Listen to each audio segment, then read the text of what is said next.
स्वागत करती है। आज जो और जो इस नेक काम में का प्रोग्राम जो लोग तन, बारे में आप क्या बताना चाहेंगे? और धन मैं ये कहना चाहती हूँ कि जो भारत विकास परिषद जो पूरे इंडिया में हमारा ये जो संस्था है जो भारत विकास परिषद के नाम से जो चल रहा है, ये हर साल हम बसंत पंचमी वाले दिन हर साल हम इन बच्चियों की शादियाँ करवाते हैं। उनको हर एक चीज़ जो घर की ज़रूरतमंद चीज़ें होती है वो सब कुछ हम देते हैं। और आगे भी हम चाहेंगे कि ऐसी शादियां और हर साल हम इससे भी बढ़ चढ़कर हम इन और भी शादियां करें। भारत विकास परिषद के अलावा और कोई ऐसा कुछ मैंने देखा नहीं है कि कोई ऐसा संस्था करता होगा। शादी ना कर सकते हो, हमारे हम भारतवर्ष में ऐसे बच्चों को ढूंढते हैं लगाते हैं और प्रतिवर्ष इसी प्रकार ऐसे ही समारोह करते हैं। ये हमने ये दिखाया है कि औरतें भी जो कहते हैं कि विमेन पावरमेंट जो है हम किसी से कम नहीं है। तो हमारी एक टीम जो भारत विकास परिषद की तरफ से जो महिला टीम है उन्होंने भी ये सारी पगड़ियाँ इसलिए लगाई है कि हम जो है हम कदम से कदम साथ चलेंगे इनके और साथ रहेंगे इनके। ये हमारा संदेश है और आगे यही संदेश आगे रहेगा। हमारी मेंबरशिप जो होती है ना वो एक परिवार की नहीं होती है। अगर हमारे घर का एक भी मेंबर बनता है तो पूरा परिवार इसमें मेंबरशिप होती है। इसलिए जो हम काम करते हैं हमारी महिलाओं का भी बराबर कदम से कदम मिला के चलते हैं। इससे पहले आपने संक्रांत को सुना होगा और संक्रांत के दिन सर्दी का हम इसके अलावा हम और भी गरीबों के लिए काम करते हैं। हम ए टू लीडर्स भी करते हैं। शादियाँ तो हम करते ही हैं। कल को अगर ये बच्चों को और भी जरूरत होती है, अगर कल को आप ये हमें आके कहते हैं कि हमारे बच्चों को स्टडी करानी है, उनको जरूरत है, उसकी भी हम अरेंजमेंट करते हैं। बच्चों के लिए पढ़ाई का करते हैं, किताबों का करते हैं।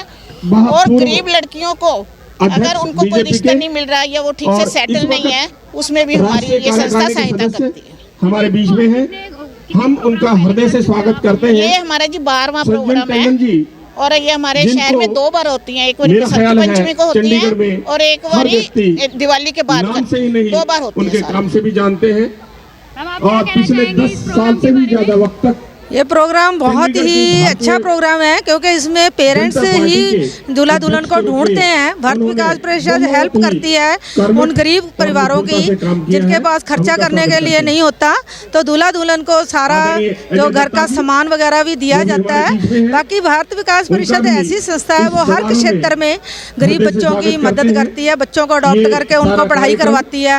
उनकी हेल्थ के लिए जैसे अभी हीमोग्लोबिन टेस्ट वगैरह चले हैं, उनके जो बच्चों को कढ़ाई चना गुड़ वगैरह वितरित किया गया ताकि उनपे हीमोग्लोबिन की कमी ना रहे। बच्चियां जो हैं जो नहीं पढ़ सकती, पढ़ना चाहती हैं, उनको अडॉप्ट करके उनको पढ़ाया जाता है। और मेडिसिन के लिए भी हमने diagnostic centre Indira holiday home में खोला हुआ है जहां रीजनेबल रेट्स के ऊपर टेस्ट होते हैं। बड़ी करोड़ों की मशीनें जो MCR है, MMR की है और ये एक्सरे वगैरह की है, CT स्कैन की है, ये सारी लगाई हुई हैं। वहाँ पे सब गरीब बंदों का बड़ा अच्छा इलाज होता है।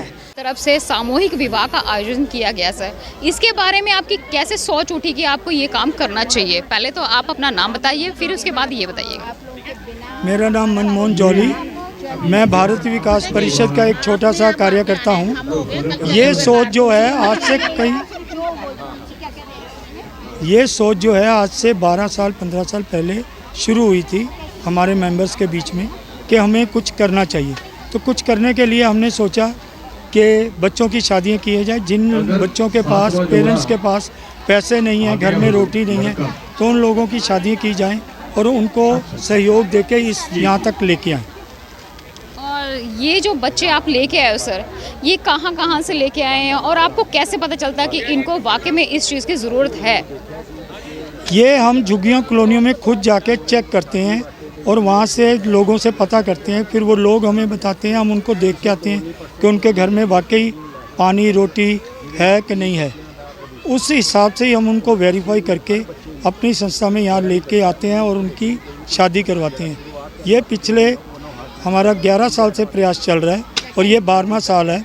अगले साल भी हम 31 शादियाँ सोच रहे हैं करने की। और एक चीज़ मैं और बताना चाह रहा हूँ कि अभी अगले महीने से हम एक एम्बुलेंस यहाँ पे प्रोवाइड करेंगे लोगों को, जो कि डेड बॉडीज़ आती हैं गरीब बंदों की, और जो वो लेके नहीं जा सकते अपने गांव में, और एम्बुलेंस वाले उनसे 20-20 हज़ार रुपया मांगते हैं।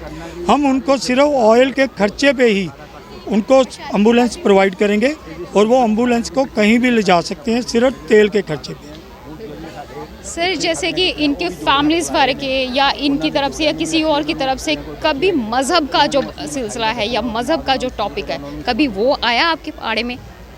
आज तक भगवान की कृपा रही है, कभी भी किसी भी बच्चे की तरफ से कोई कंप्लेंट नहीं आई, और अब तक हम 200 शादियाँ कर चुके हैं। और अभी भी मैं आपको थोड़ी देर में यहाँ से कम 8-10 बच्चे निकाल के दूंगा, जिनकी कि हमने पिछले साल और उससे पिछले साल शादियाँ की, और उनके पास बेटे बेटियाँ हैं, वो आए हुए। जब वो हमारे पास आते हैं, पिछली शादियों वाले भी, हम उनको भी सगन देते हैं, उनके बच्चों को सगन देते हैं, सूट देते हैं, और उनका इज्जत मान करके उनको श्रद्धा से यहाँ से भेजते हैं। क्या सर आप ये भी देखते हैं जो लड़के जो शादी के लिए लेके आए ये क्या काम करते हैं, क्या फैमिली ग्राउंड है इनका, क्या ये सब कुछ? मैंने पिछले 2-3 साल से मुझे ही मौका मिला, तो मैं बच्चे से ज़रूर पूछता हूँ कि भाई आप क्या काम करते हो, आपकी तनख्वाह कितनी है, आप लड़की को पाल सकते हो कि नहीं पाल सकते। फिर मैं उनको ये भी कहता हूँ, अगर आपको फ्यूचर में कभी भी किसी तरह की दिक्कत आए, आपको जॉब नहीं मिल रही, पैसे नहीं है, तो आप हमसे ही संपर्क करें, हम आपको नौकरी देंगे। हमारे पास कुछ बच्चे आए जिनको मैं हैरान था कि उनकी तनख्वाह थी 7,000-8,000।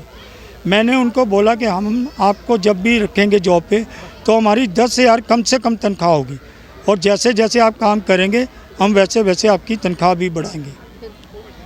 अब मेरा सवाल है मैम से, जो कि मैम ने साफ़ा बांधा है, एक ऐसी मिसाल पेश की है जो कि जेंट्स बेसिकली बांधते हैं, लेकिन यहाँ पे शादी में मैम ने वो साफ़ा बांधा है। मैं इसका रीज़न पूछना चाहती हूँ आपसे। रीज़न ये है कि आजकल जो लेडीज़ है वो जो पुरुष जिसे कहते हैं ना मेल के साथ साथ चले, साथ कंधा मिला के चले, ये हमारी पगड़ी की शान यही है हमारी। मैम ये जो लड़कियों की गरीब लड़कियों की शादी हो रही है, इस प्रोग्राम को करके आपको कैसा लग रहा है? आप मानोगे नहीं कि ये जो कन्यादान जो कर रहे हैं और जिनके बच्चियों के पेरेंट्स नहीं हैं, उनके हमारे मेंबर्स कन्यादान कर रहे हैं, तो आप मानोगे नहीं जो दिल की खुशी मिलती है हमें, और मिल रही है हमें और मिलेगी भी आगे। मैं इसको आगे मैं बोल नहीं सकती हूँ कि क्या फीलिंग मेरे को मेरे दिल से मीन्स कहने का मतलब, मैंने एक करवा चौथ का प्रोग्राम भी किया था जिसमें मैंने 30 बच्चियों लेडीज़ को बीच में बैठ के उनके साथ करवा चौथ मनाया था, और वो दिल से खुशी जो मिली थी ना, आज तक मेरे को ऐसी खुशी करवा चौथ में मनाने में नहीं मिली। एक आखिरी सवाल है मेरा, जो एक मेन प्रथा चली आ रही है दहेज की, आप भी सामान मैंने देख रही हूँ यहाँ पे सामान रखा, आप किस तरह से ये जजमेंट करते हो कि हाँ ये सामान देना चाहिए? देखो ये ऐसे है कि हम ये चाहते हैं कि लड़की जो लड़की अपने ससुराल मायके से ससुराल जा रही है उसको किसी चीज़ की कमी ना हो, वो ससुराल वाले उसको कुछ बोले ना। हम चाहते हैं कि हमारे जो बेटियां हैं उनको हर चीज़ का सुख मिले, तो उस हिसाब से हम एक चीज़ उनको उस हिसाब से हम देते हैं कि उनके घर की चीज़ों में और घर के सारे काम काजों में वही इस्तेमाल हो। हम इसको दहेज नहीं बोलते, हम दहेज नहीं बोलते, हम चाहते हैं दहेज देना एक जुर्म है।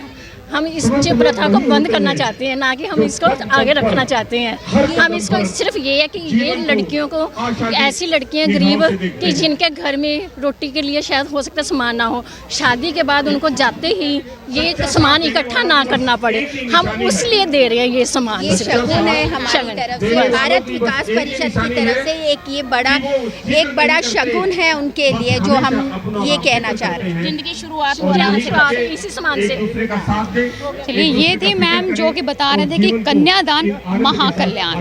तो ये यहाँ से रिपोर्ट ख़त्म करती हूँ मैं, मधु राणा, चंडीगढ़ से, कैमरामैन निर्मला के साथ।